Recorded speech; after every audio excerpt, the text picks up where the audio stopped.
Very good. No, I just hit record now after uh after us talking about why David hangs out with unattainable women. We'll crack that egg in the meat block only fans. Good cutting enhances the quality of good meat. In his way, the meat cutter is an artist. Poor cutting results in an inferior piece of meat, regardless of quality. Real quick before we get started, I want to talk about our sponsor, Bonsail Processing Division. So Bonsail Processing Division has been in the food processing and packaging industry for over 135 years. They offer over 35,000 high-quality products designed specifically to meet the needs of the meat processing, butcher, food processing, janitorial, and industrial industries. Bonsail Processing Division also specializes in packaging equipment and supplies, offering of the Multivac P-Series line of chamber packaging machines, as well as the Clarity trademark line of shrink bags, roll stock film, and vacuum pouches. They have numerous product experts and offer outstanding customer service, and that is the truth. When I need something for the last 10 years and I'm in a bind and I don't know what to do as far as, expediting, I call them up and they put my mind at ease. And they offer free UPS ground shipping on orders of $400 or more. And that's great for when you're setting up a plant or just getting your monthly inventory in. Also, a great thing Bonsail is doing this week is giving away a 25 caliber captive bolt made by Jarvis. 100% free. Anyone could sign up if you're in the industry, custom guys. If you're a custom guy, this would be great. If you're a small plant, this would also be great. Anyone who is involved in the act of knocking an animal and wants to step up to a new high-tech system, enter this contest. It is going to be the first link in the show notes. So thank you very much. So please check out Bonsail Processing Division. Go to their website, bonsailpd.com. Once again, that's bonsailpd.com. All right, on with the show. Speaking of jerky, what are we talking about today? Today, we are talking about Jerky. We somehow skipped this topic, but I think that we always have a lot of fun when we do product specific episodes. What is jerky? It's it first recorded use of, let's just say people have been drying meats and salting them for as long as people have been eating meats and as long as people have discovered salt. But early Egyptians used to salt meat that were in strips and cook it over flame. And it wasn't called jerky then, but it was so prevalent in their society, remains of this dried meat, this dried salted heat treated meat in tombs of pharaohs, because I think nothing would be more enjoyable than entering the afterlife with a salty snack. Yeah. So King Tut was like big into Slim Jims and jerky. Yeah. Love it. I love that. Okay. So is that the first recorded? Is jerky officially from Africa? Yes, it's where I could find it. Africa. Yeah. And then, but the term jerky comes from a indigenous South American term that the natives used there that was later bastardized and turned into the word jerky as we know it now. Originally, it was called tiarki. And then the Spanish colonizers loved it so much that when they decided to destroy the Americas, that they brought goats over and started dropping them off at islands. Then they would return on their visit, or before they would go back to Europe, they would slaughter some goats, dry out the meat, cook it, and bring it back on their journey as a source of condensed protein that wouldn't spoil. I read something similar about like salt cod. Okay. The salt cod actually is like has a huge affiliation with that time in history. You know, when there was like a lot of colonization happening, the slave trade, like salt cod was a huge part of that. That's interesting.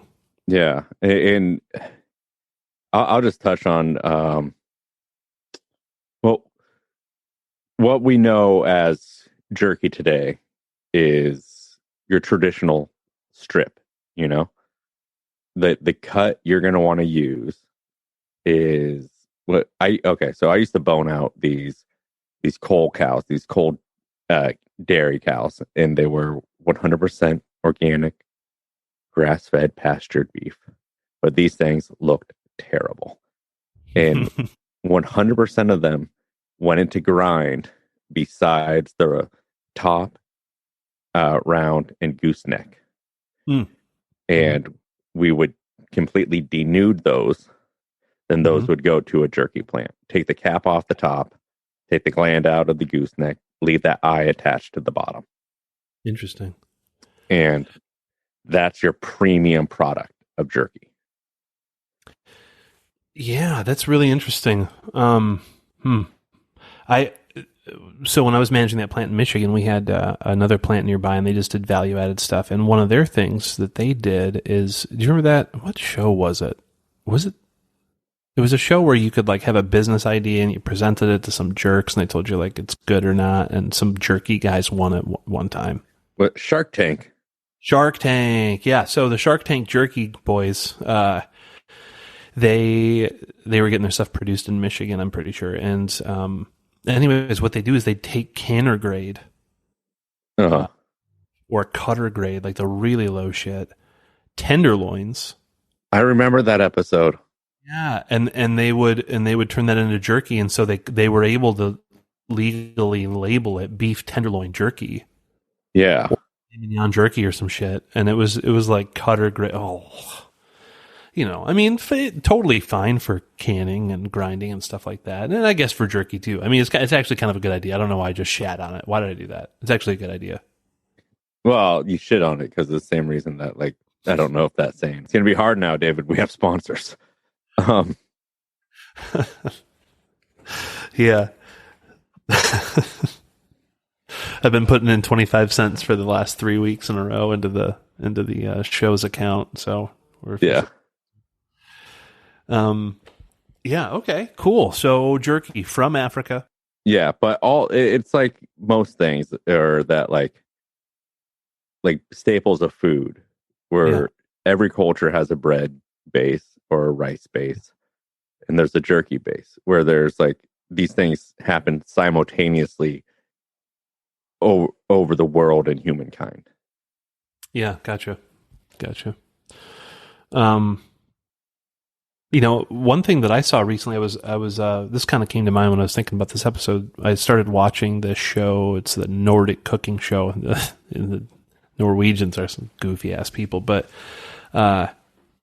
it's a funny show if you've seen it. But anyways, they talk about this kind of staple, and I had never heard of it. None of the Norwegian places over in Seattle or like up in the Upper Peninsula of Michigan served this. So I think it's, you know, I don't know if that really got brought over to the U.S., but it's called pinnekjøtt, I think is how you say it. Pinnekjøtt. Okay. And what they do is they take the lamb rib. So it looked to me like it was in a couple of different photos. They would just take the riblets, you know, mm-hmm. but then in some other photos, it was like the full side. So it was like straight up the loin, chined, feather bones off, but then the full rib all the way to the belly. And they'd like do an immersion cure, or like a salt box cure, and just salt the shit out of it. I mean, for like 2-3 weeks in salt, and then they'd hang it up and they'd air dry it and smoke it. And so, I mean, this stuff was like decimated. It was beyond jerky. It was like it's like the beef jerky eats. Mm-hmm. But what they do is they take it. So once it's like, I mean, the water activity's got to be next to nothing.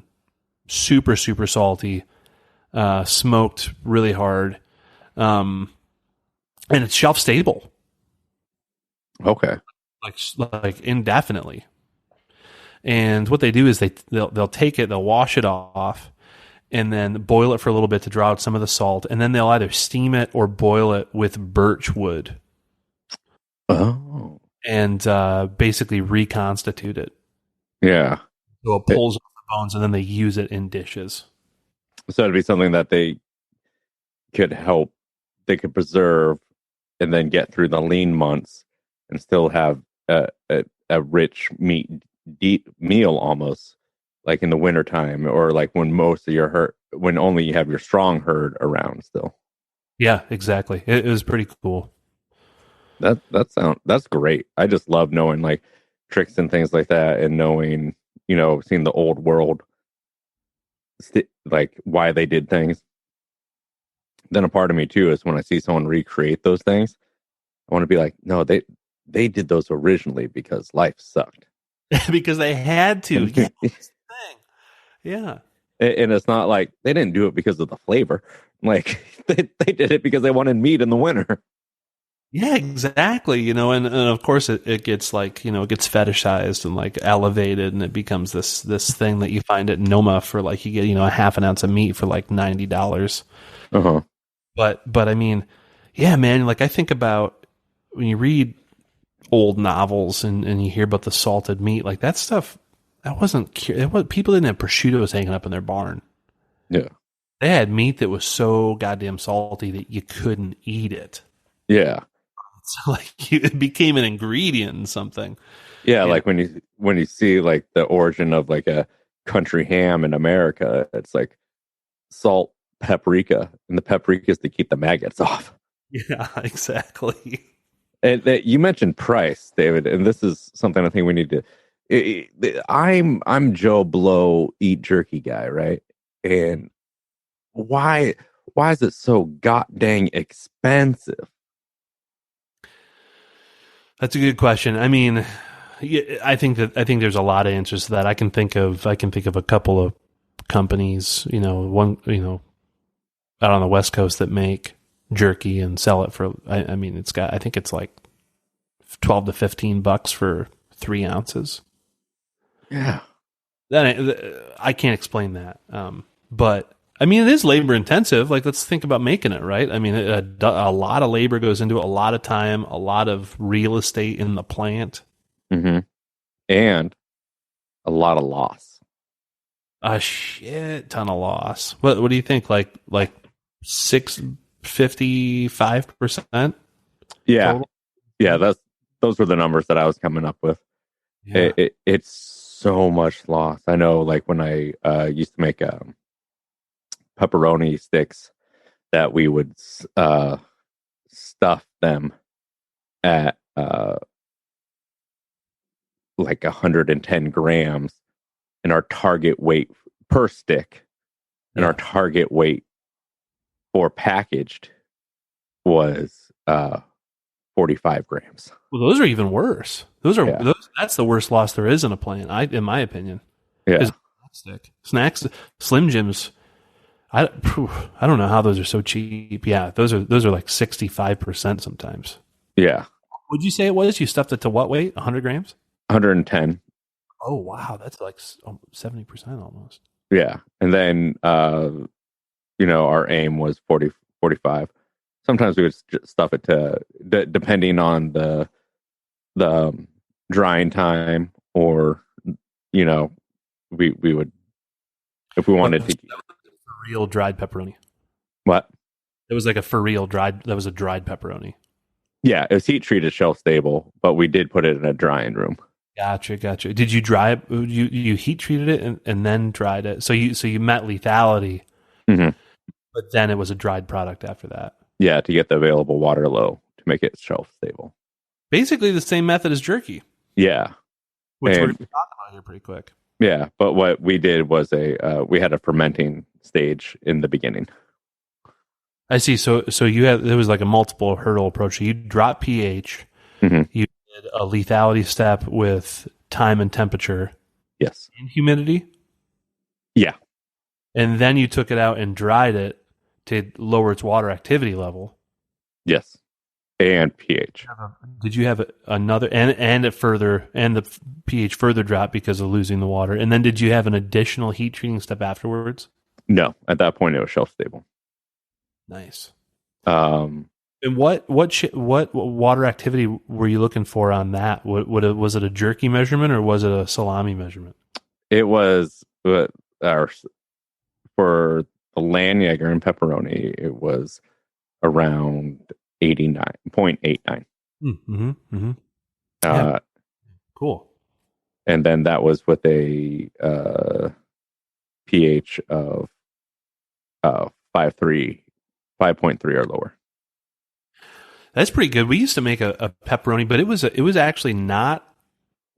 It had a fermentation stage, but it was not fully cooked. I wouldn't even call it heat treated. It was heat treated because it was fermented, but it was. I mean, it was fermenting at like 90 degrees. I think we ferment for 48 to 72 hours, and then we dry it, and we take that stuff out at 4.7. And it was acidic, but it was so good, though, man. That was the most acidic sausage I think I've made. Okay, but I think that when it's raw, I'll have to look this reg up. But I think that in order to get that 5 log reduction, we had to go that acidic because we weren't heat treating it. And I would just rather heat treat it how you did it, because that Landjaeger from where you were working was good. Yeah, and that was. That appendix step, it was the lowest. Ugh. I get the White Claw burps, which I prefer. Actually, doing a quicker, a longer smoke and a quicker appendix is what I like now. A longer, a quick. When you say appendix, are you saying a quicker what?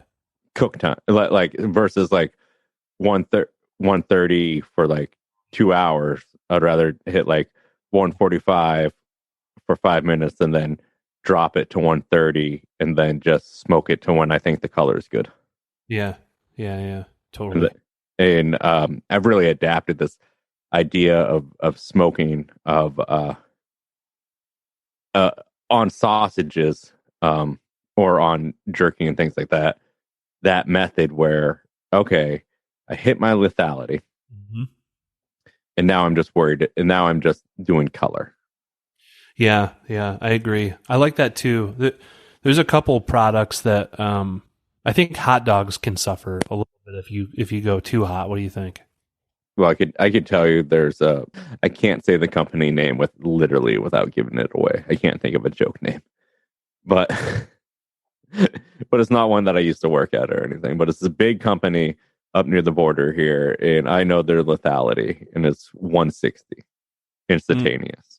And I thought that would be too high and make it rubbery, but it doesn't. If you get that quick shower on it, you gotta get almost a modified cold shower where you want to blanch to make this, because if it's just regular water that's like ambient temperature, you still run the risk of it not cooling fast enough and causing wrinklage. Yep. Nobody likes that. Yeah, we call them ET fingers. Wow, that's precious. I love that. Yeah.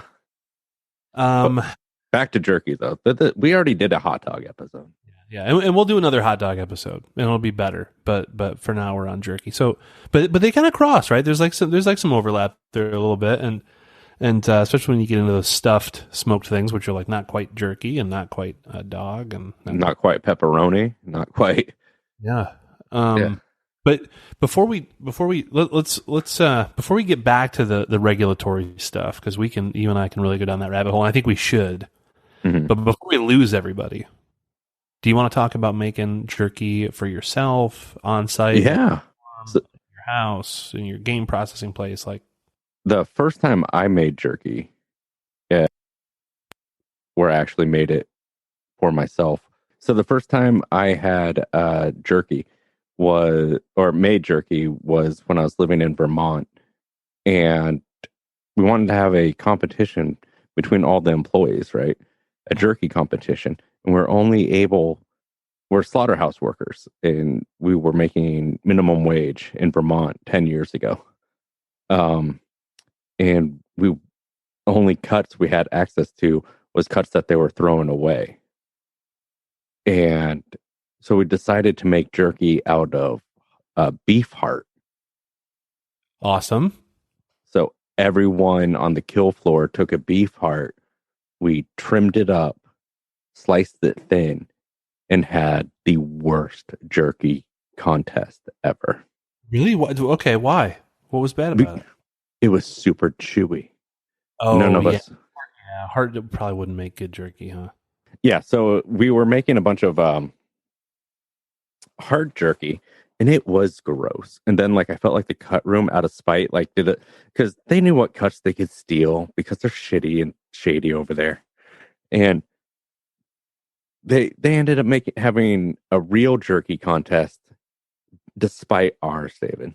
We were like, yeah, we were like the Bad News Bears, and unlike the movie, they beat us.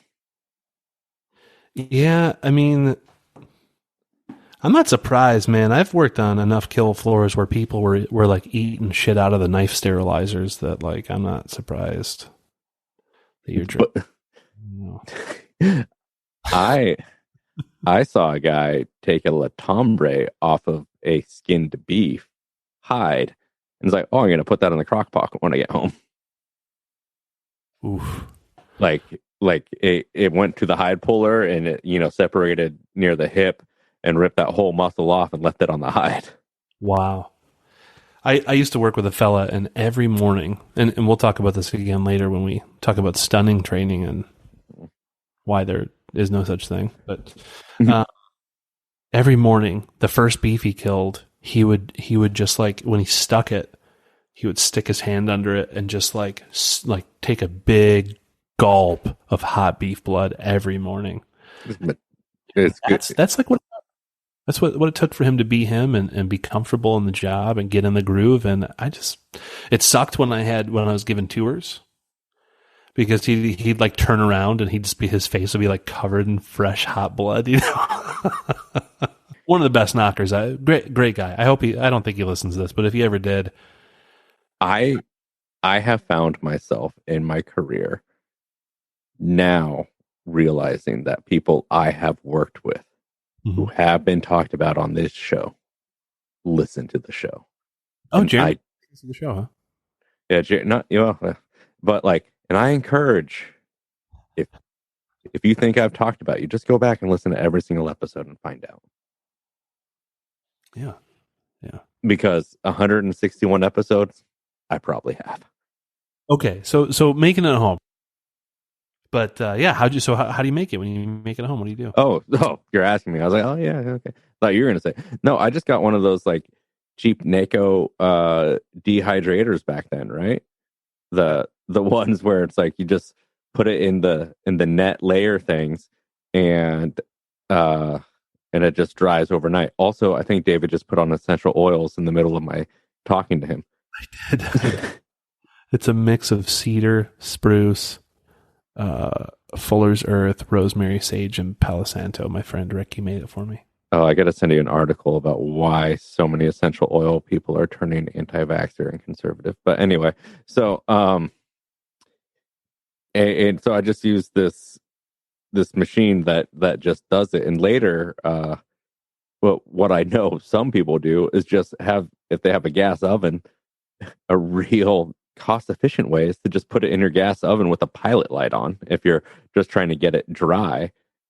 And at home, they let's talk to the layman. You could buy these jerky kits that come with your cure mix, and then all you have to do is make your spice, but it comes with your cure ratio if you add so many pounds of meat, right? But do we really need cure in this case? Like, can this just be done with a salt and sugar? You can, and if you do that, then please use a lean piece of meat, because I've to avoid rancidity and spoilage, I know people who have made jerky out of ribeye, thinking that since the ribeye is good, it would be good jerky, but it has that marbling that's spoiled. Yeah. Okay. So you're going to start off with a lean piece, like maybe it's a top sirloin, or maybe you get like a clod or a knuckle on sale, and if you get a knuckle or a gooseneck or something, you're gonna separate the muscle groups, denude them, and then you're gonna cut them into strips. How thick do you cut them? I would say like certainly no more than 1/4 of an inch. Okay, so 1/4 to 1/8 of an inch. Yeah, and if you're at home, okay, put that muscle, that denuded muscle, in the freezer for like 40 minutes, and then before you slice it with a knife, because that's going to allow you to get thinner slices because they'll be set up a little bit. Yeah, that's a great point. And so then we're gonna do a salt and sugar mixture. I'm gonna just throw a ballpark like 1.5%, like 1.5% salt, 1.25% sugar, 1.5% sugar, and you're gonna toss it. You're gonna let it sit for a minute, right? And then you're gonna drain the purge because it's gonna pull water out. As we all know, salt and sugar compete for available water with bacteria. That's why we like these things, because the water that's in the cells, if the salt binds with it or the sugar binds with it, then bacteria can't use it. And also it tastes good, so there's that too. But are you going to drain the purge? Are you going to let it sit in the marinade overnight and then drain the purge? Or are you just going to leave it and toss it and get it all in the dehydrator?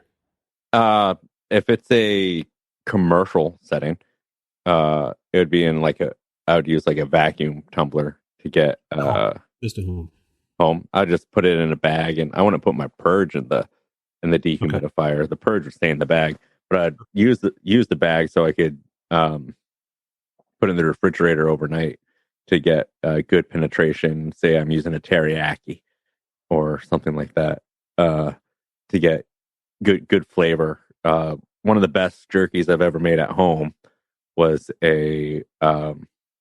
my sweet was maple syrup, harvested in the heartland of Vermont, mixed with sriracha. Wow, you've got my attention right now. And it was like eating like a breakfast jerky. I want to describe it. It was something that could go with a side of eggs. Oof. Nice. Yeah, it was. I wonder if our friend Adam Blomeke, I think that's how you say his last name. I wonder if he could make like a jerky marinade. He makes amazing pepper jellies and jams and hot sauces and stuff. Mm-hmm. He could make us like a sweet and salty jerky marinade or something. We'll have to talk to him. Yeah, and that sriracha. That was good, man. Yeah, that sriracha maple blend is something I've carried with me in my career. I eat like breakfast sausages, and I got like a little bit of maple syrup on the plate, and I got some sriracha maybe on my eggs. I'll take that breakfast sausage and dip it in both, and then eat it. Really? Yeah. Yeah, that sounds very good. Yeah, I'd like to try that. Because I'm a fucking baller. So, okay, so that makes sense. And so you're going to take that you're going to have that marinated meat, put it out on your screens, and put it in your dehydrator or in your oven. Put it on like a baking sheet, like a rack that goes over a cookie tray, and you're going to put it in there and let it dry until it's dry. Yeah. And what? You're going to cook it to death. You're just going to dry the raw marinated, salted, sugared meat. Yeah. And it's like a lot of people have smokers. Word advice for me. I don't like liquid smoke. I don't trust it. I feel so I don't use liquid smoke. I like to use the real thing, real carcinogens. But a lot of home smokers don't go low enough. They go to like 160 to 150. Yeah. So to get the smoke, you almost have to prop your door open a little bit. Yeah. And have it on the lowest setting. But if it has an automated thermostat, then it may be just fighting that. Yeah, that makes sense. So you're talking about getting like a cold smoke so that you don't cook the meat. Yeah. Yeah. That makes sense. Mm-hmm. And you could, there's so many hacks, like videos on, like, say you own like a green egg, or you own a Traeger, or you own something. You just Google in the at-home smoker, whatever you have, then use the word jerky or cold smoke. There's some guy who's done it. So, yeah. So when we get into the USDA kind of standard operating procedures for this, we're going to talk about an intervention step. I actually do something if I make jerky at home, or for for a friend, or like whatever, I add a step before I marinate, and I instead of doing after, I do it before. So I cut the jerky, and then I will like take it and do a dip in apple cider vinegar, like a mix. Okay. And as you know, this is after it's cut. After it's cut. And what before you cut it too. That would be more efficient, right? If we were in a production setting, that'd be way more efficient. That's what I do in a charcuterie or a salumi program. Is I do an intervention on the whole pieces of meat before I. Okay, yeah, that's what I was trying to figure out, because I want to know what are we preventing here? Yeah, so this particular one, this particular one is going to cut down on some pathogens, right? So it's not really going to do a whole lot for salmonella. There's going to be a reduction of salmonella, but this is more for beef. This will give a pretty significant log reduction of E. coli, and it'll give a pretty significant reduction of salmonella. But salmonella really gets knocked out in a further step. But the reason why I do it after I cut is because I cut it, and granted, yes, if there's contaminated meat, I'm going to like spread it all over as I cut, so it's not really that great of an idea. But what I do is it makes it easy for me to coat everything in the apple cider vinegar mixture in a bag and shake it up and let it. It's just easier for me to contain. So I'll take that apple cider vinegar just like we do on a kill truck, or when I process game for somebody, or like whatever it is, or on a kill floor, we've got the acid intervention. I do it in a bag, apple cider vinegar. It lends itself pretty well to the flavor, and then I do the salt and sugar marinade. So you get like double whammy. And and just so the listener knows that the apple cider vinegar is proven to have a 7 log-in reduction in stopping the growth of E. coli and other harmful shit you don't want in your mouth. Yeah, and a lot of plants use other chemicals to do that. But thing is like we're talking right now. We're just shooting the shit about at-home production. If somebody does a farm kill or whatever it may be, and they want to do some, it's like, why not take an extra step? It's going to taste good. Yeah, and correct some mistakes that you may have made out in the field. Yeah, and then just also, even this is more just in general. If I smoke something at home, I have a bowl of apple cider vinegar in my smoker. Yeah. And that's what really helps keep my the humidity of the apple cider vinegar keeps everything super moist as well. But yeah, totally. Bonsail Processing Division offers a wide variety of spice blends. Say you're listening to this episode and you're like, well, where do I go? Go to bonsailpd.com. That's bonsailpd.com and check out, maybe you're interested in venison summer sausage or a hot and spicy snack stick. And then what I think would be my favorite, brown sugar maple, and of course classics like hot teriyaki. So go to bonsailpd.com, click on the further processing section. That's where we're going to find all their spice blends. There's going to be pages to click through. Say you're an owner and you want to try something new in your shop. You could also just buy your dry spice if you still want to mix in-house the old traditional way. They sell all the dry spice that you could find. So please check them out, bonsailpd.com. back to the show. Cool. So let's talk USDA. Let's get down to the brass tacks here. Like, how do we do it in a plant setting? We want to sell this for retail. It's a little bit different than doing it at home. It's not that different. It's just it's more exact, and there's a couple more steps, and there's reasons why we have to do things. So starting off, we bring the meat in. The general steps under USDA inspection, to the best of my knowledge, are meat prep, marination, then intervention. But I flip it, though. I like to do it the other way around. Okay. Well, we're going to add an intervention when we receive our meat too. Yeah, sure. Sure. That's a great idea. That's something that I do for charcuterie. So why not do it for jerky? So yes. Acid intervention when you unbox your raw materials you're talking about. Yeah, and that's something that I've done at every plant that has received muscle cuts from an outside source. It's smart. It's a really good idea. And if you're not doing that at your plant and you're doing value-added stuff, especially if it's RTE, we highly recommend it. Thank you for bringing that up. Yeah. An acid intervention when you receive your product. And to be totally honest with you, there's nothing really wrong with doing it between the kill floor and your processing room, or between your processing room and your VAP room if you've got like a diversified plant. Yeah, and it's not it's a processing aid, so it's not an ingredient. It's nothing like a adulterant or anything like that. It's like standard practice. And if you want to create that extra step and you don't know how, or maybe the USDA is encouraging you to, take the time, message us, and we'll walk you through the process. Yeah, because you do have to add it as a step in your process flow. Yeah, it's just something you could just be like, oh, I do this now. Yeah, totally. So, okay, so receive meat, acid intervention, meat prep, marination, acid intervention, surface preparation. So that's like, did you guys, so that's when we do like a low temperature heat to create like the pellicle or the tacky outer surface to aid in the smoke. Yeah.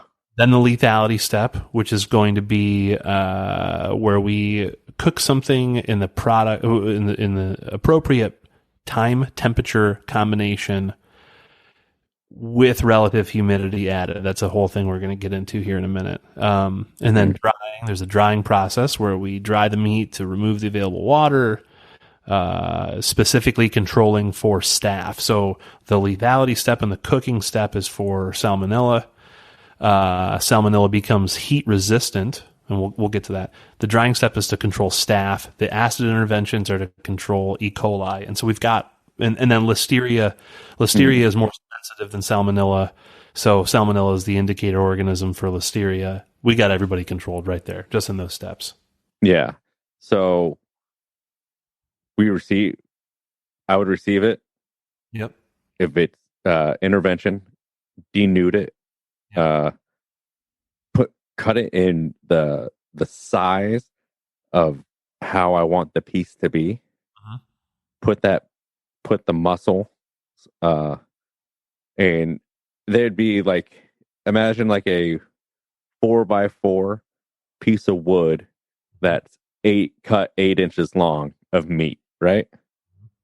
That's like a top round cut into 3 pieces, or a bottom round cut in half.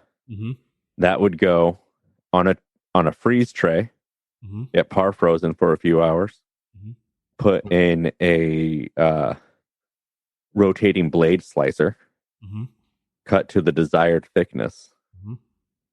Then that product is going to change weight, one from the par freezing and excess purge loss from that freezing process versus the receiving weight, and also it's going to lose weight during the slicing process because there's a little bit of buildup in your slicer.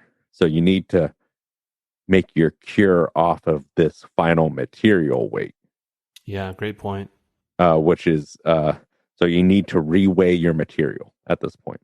And you could, coming off your automated slicer, just push it all in a lugger, get your final weight, do your in-house recipe, or if you're doing a pre-made mix that you can find at Bonsail, then go by the recommended, 20 pounds per package, times that by what you're doing.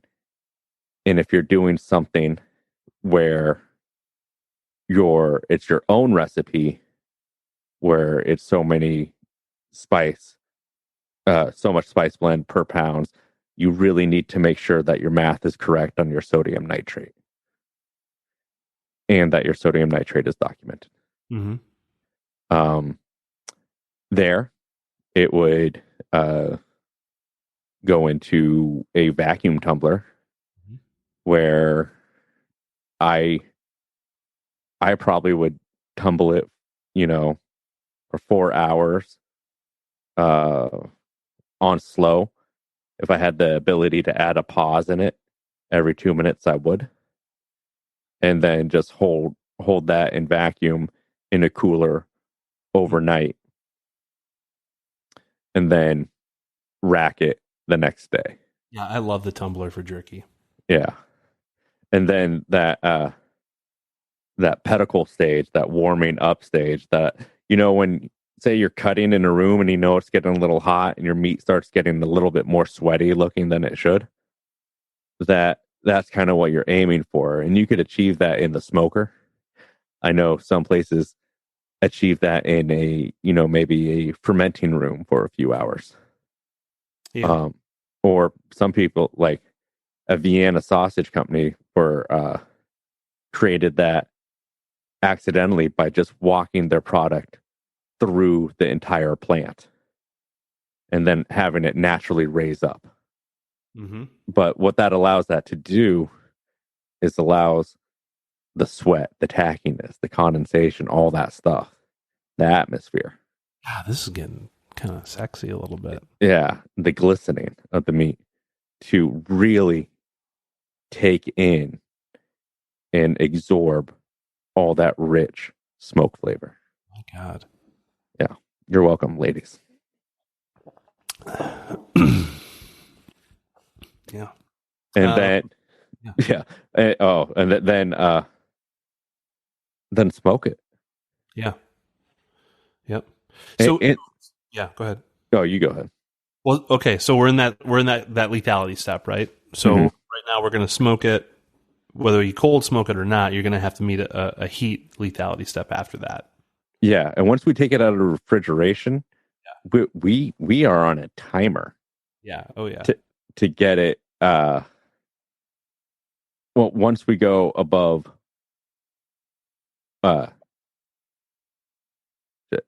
Once we go above 79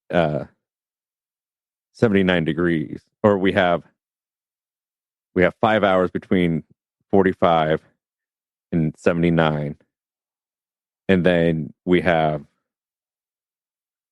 additional 4 hours from 79 to 130.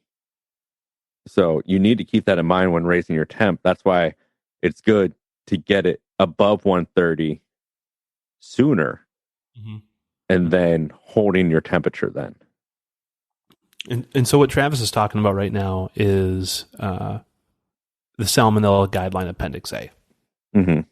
And he's talking about what we call the time-temperature relationship. And so there's a table in the FSIS Appendix A for the 2017 Salmonella Guideline that talks about the relationship between time and temperature. So look, like what Travis was talking about was like, you can either, let me actually pull it up here. You could, if you want to meet lethality, which is a time at a certain temperature that is going to give us a significant reduction in the number of salmonella and other pathogen in the product.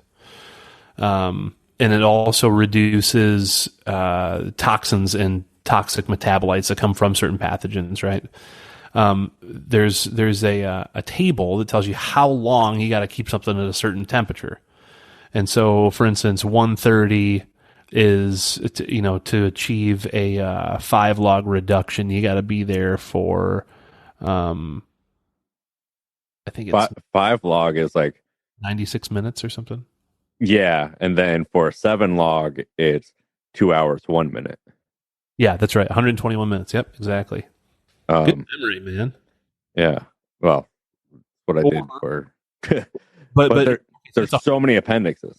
That's 130 degrees for 121 minutes. But if you get it up to 145, you're there for what? 3 minutes? 4 minutes. 4 minutes. Well, it may be 3 minutes and some seconds, but I would always do it 4 minutes. Yeah, exactly. And so you got to find that right time temperature relationship that works with your products. When you get into new product development, you're going to try it in different spots of the appendix and see what your finished product is, because sometimes if you cook it for too long at too low a temperature, all the fat comes out and it shrivels up and it gets weird. Or if you cook it too fast, things happen. We've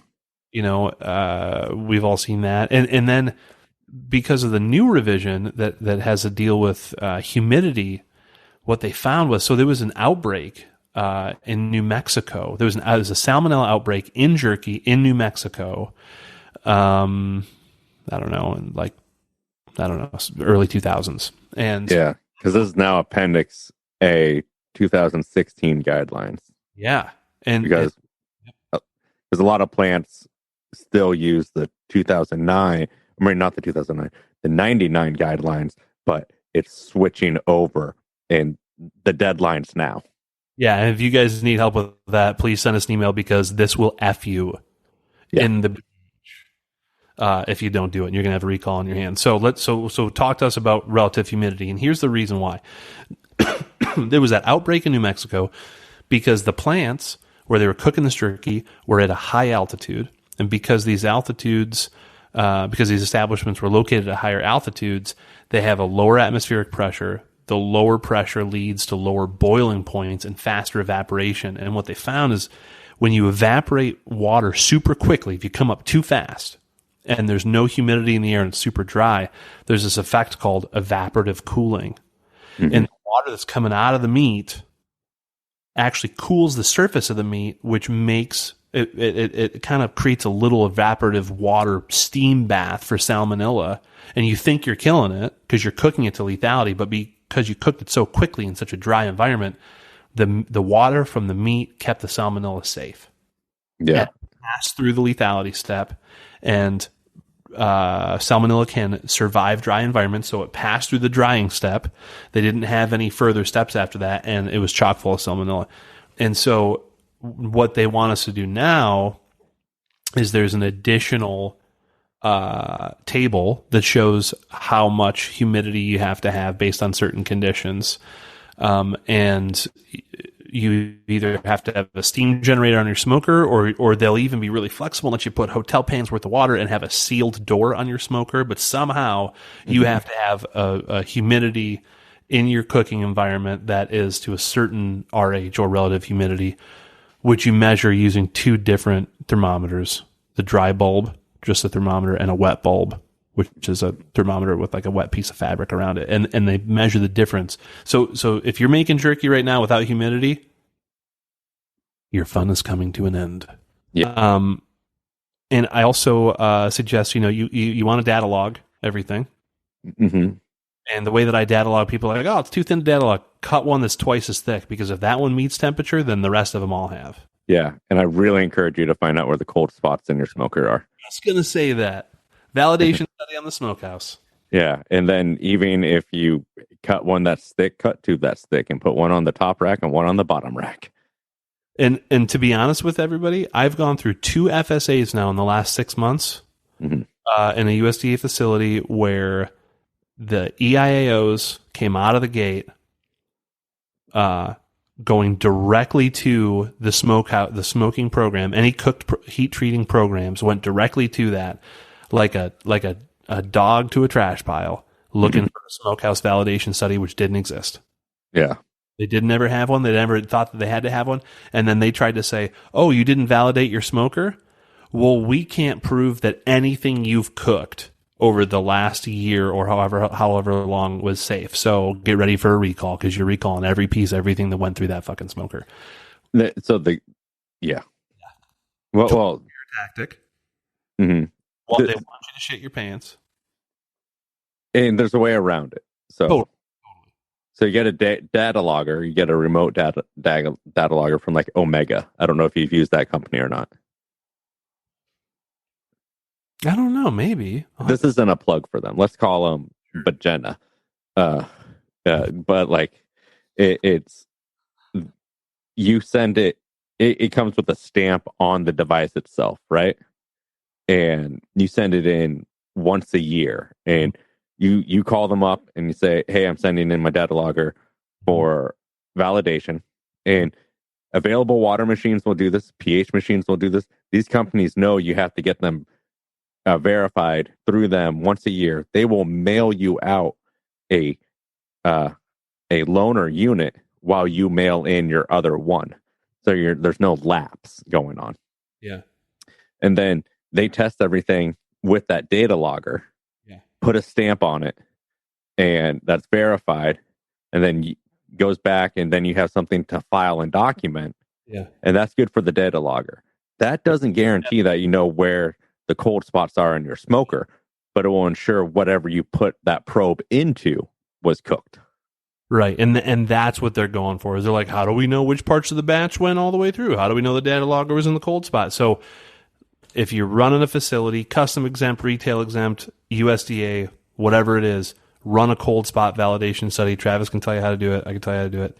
Mm-hmm. So, and it takes 13 weeks, and you go through, or 13 data points, whatever, and validate where your cold spots are and show the government where they are. And then you'll always put your data logger where the cold spot is. Mm-hmm. So that you that lethality. And we should do an episode on validation studies sometimes, man. That'd be awesome. Yeah, with hams, because like, man, I've almost been fucked over by cooling temps and getting stuff up on temp on hams.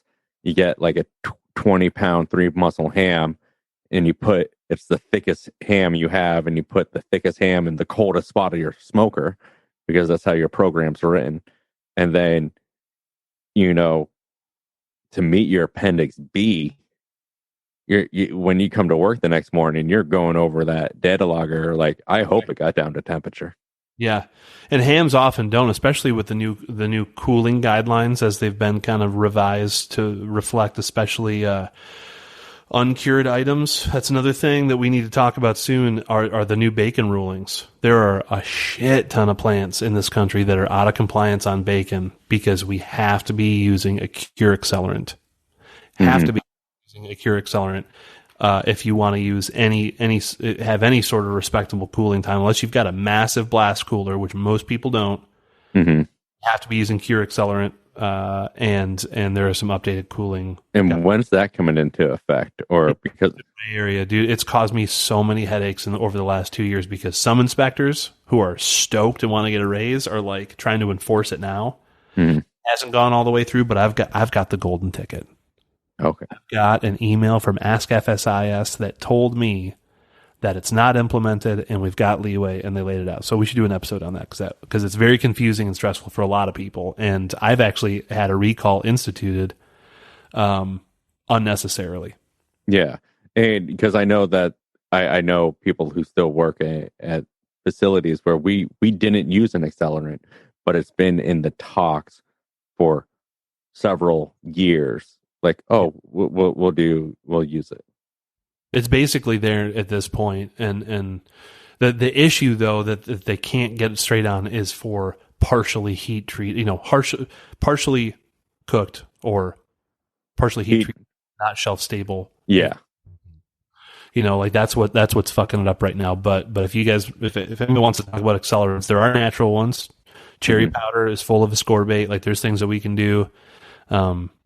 But if you're not using a cure accelerant with your bacon, yeah, it's been pretty stressful. And if you are not using a cure accelerant, especially if you're using celery powder in your bacons or your hams, shut off the podcast, go to your HACCP plan, look at your cooling guidelines that you've elected to use, and look up the cooling guideline revisions. And start to do some research and do your annual reassessment on that HACCP plan right now, because it will bite you in the ass if you don't.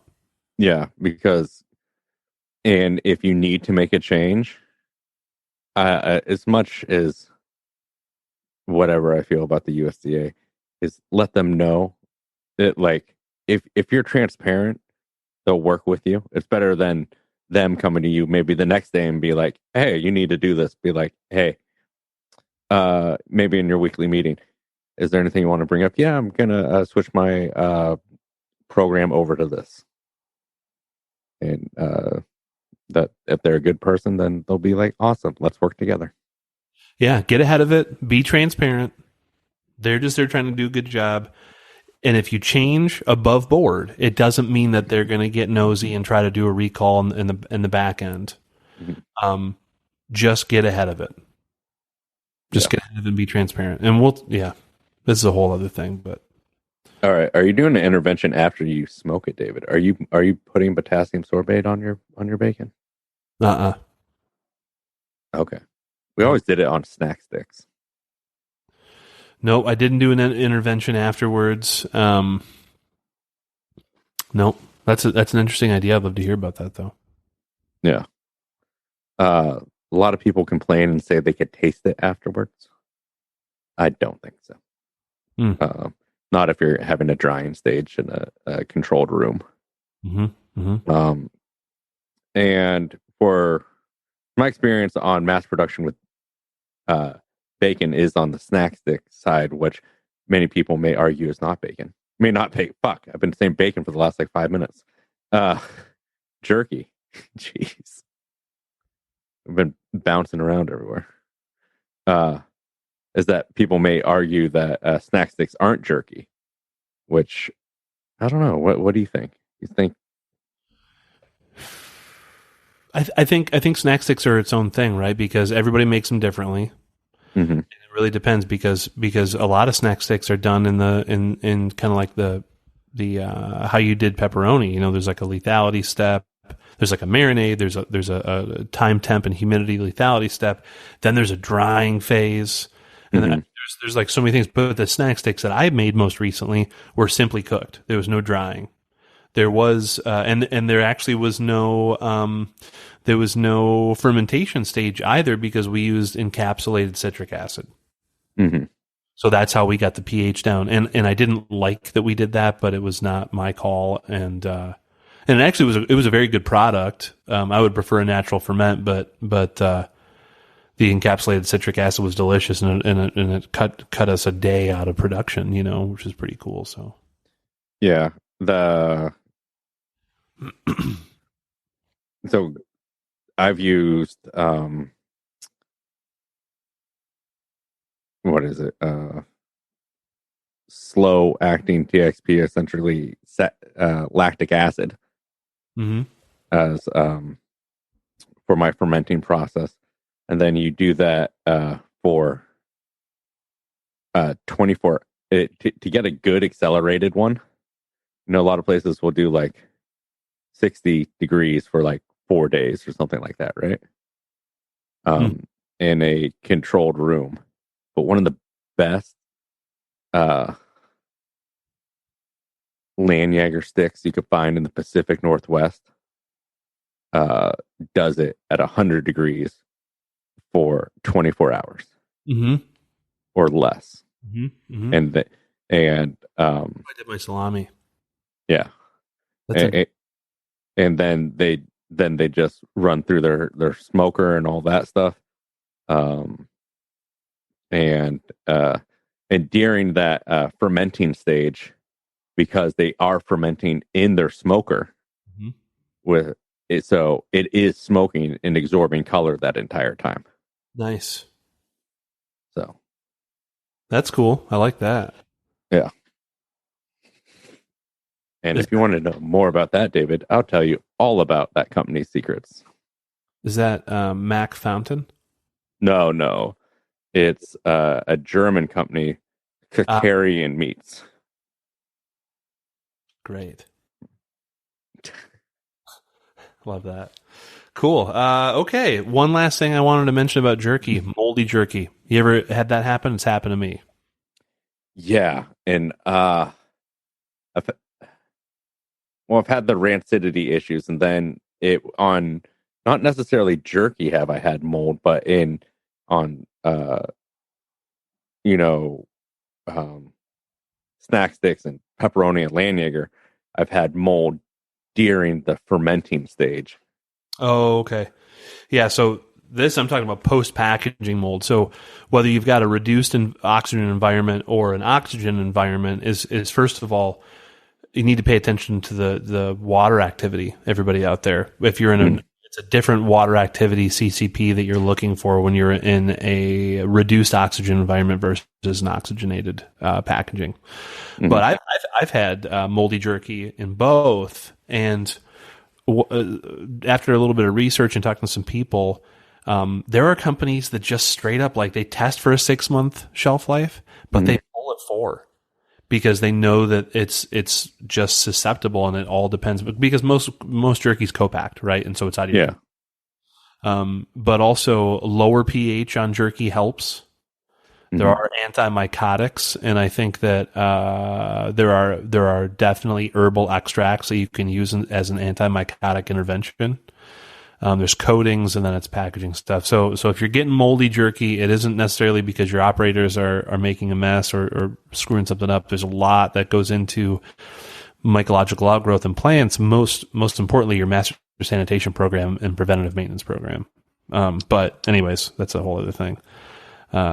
Moldy jerky, lower your pH.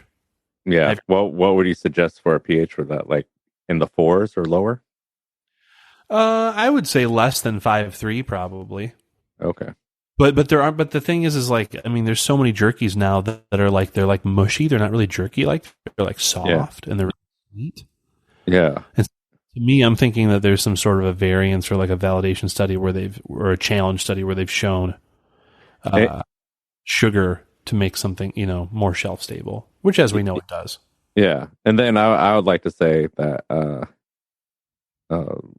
just to remind people that pH and water activity go hand in hand, that if one number changes, then the other number will change, and they have to equal the same in the table to be food safe. So, for example, if you have like 0.89 available water, then you have to have 5.3 pH or lower. If you have a higher, if you have a higher available water, then your pH needs to be lower than that 5.3. And those are just, I don't know if what I said was exactly correct with those numbers, but the idea is correct. Yeah. Yep. So true. Cool. That's jerky. A couple rabbit holes there. Hopefully that was interesting. Yeah. Well, I got one more question for you, David. Yeah. Pre-COVID. Yes. You're at the gas station. You see that mason jar that you touch that lid and it has those tongs sitting there. Yep. And you see that jerky. Yep. Do you trust eating that jerky? I wouldn't have thought twice about using the tongs, but I wouldn't eat that jerky. Okay. Because it's not good. Yeah. It's the cheapest shit out there. It's just not good. There is some jerky that I like. Dude, oh my God. When I was on my way down to Georgia recently, I had some jerky. I had a pork jerky, and I had a beef jerky, and I had a chicken jerky, and they were all these like crazy flavors, and they were sweet, and they were like soft, and it was like meat candy. It was like candied meat. I don't know how the hell they even make this stuff legally, but I mean, the water activity seemed like it was way up there, but it could have just been sugar. Could have been like syrup. Yeah. But it was so freaking good. Well, that's rad. Yeah, it was awesome. I mean, yeah, but it was oddly soft. So if anybody out there knows how to make this soft-ass sweet jerky meat candy, let us know. What's going on there. Yeah. And then what's this recipe you wanted to end up on? I got this book. I got this book I've been excited about. It's called In BB's Kitchen. It's recipes from grandmothers from the 8 African countries that touch the Indian Ocean. Yeah, I feel like anytime I've been curious in the past about like African cooking, it's kind of, I think the path of least resistance is like Southern cooking in the US. That's what's most familiar. And then it ends, you end up like getting a cookbook that's like written by some white guy in the South from Connecticut or some shit. And so, anyways, I had this book recommended to me. And it's exactly what I was after. It's like, some really, really interesting spice blends, some different herbs that we can't actually get here, but This particular dish, it's called. Actually, I asked my friend from South Africa if they could help me pronounce it, and they didn't get my Instagram message. So we're gonna give it a shot. Denningvleis. Let's just say. And anyways, it's sweet and sour braised lamb. Oh, nice. And so it's not jerky, but if you had some lamb jerky, you could cook this in it and reconstitute it. And so basically, it's a stew.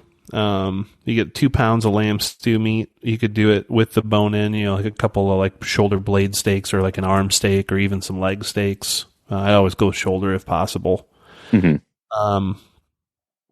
You got a teaspoon of salt, 1 large onion, finely diced, couple 2 tree garlic cloves, 2 bay leaves, 4 whole cloves, a half a teaspoon of ground allspice, a half a teaspoon of ground nutmeg, 3 tablespoons of tamarind paste, and 2 tablespoons of light brown sugar with 2/3 of a cup of water. So you sear the meat hard, take it out, put all the aromatics in, stir until basically beginning to soften and get translucent, add the spices and the tamarind paste and the water and the sugar, get it all combined, return the lamb to the pot, cook until tender. And, that